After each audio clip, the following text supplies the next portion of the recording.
done is chilled a mixing bowl in the refrigerator for about 10 minutes so it gets really cold. You'll need 2 cups of heavy whipped cream or whipping cream and pour it into your chilled bowl. Whip your cream up into stiff peaks.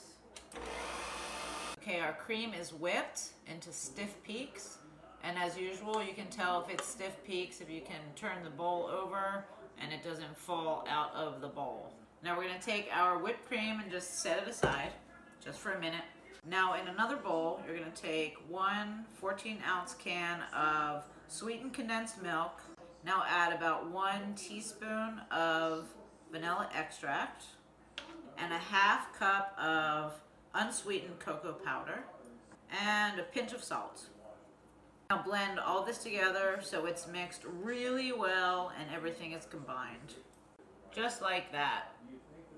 Now you're going to take your whipped cream and your chocolate mixture and add your chocolate mixture into your whipped cream bowl. Now you're going to gently fold and blend the chocolate mixture into your whipped cream.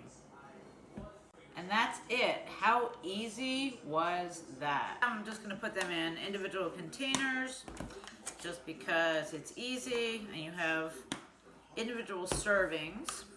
For the rest, I'm just going to place it into a large Tupperware container, just like that. Now I'm going to place this in the freezer to chill, and I'll be back to show you what it looks like. FYI, if you don't like chocolate ice cream and you just want to do vanilla ice cream, use this same exact recipe but leave out the cocoa powder and it will be delicious. Trust me. Our chocolate ice cream looks fabulous. Look at that. Yes? This is what we did. Look at that chocolate ice cream. It's perfect. Now we have to taste it, so.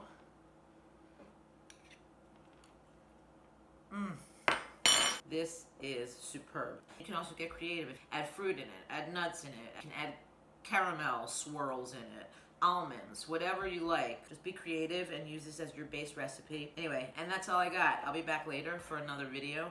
And I hope you like this. Try it. It's so easy. Bye.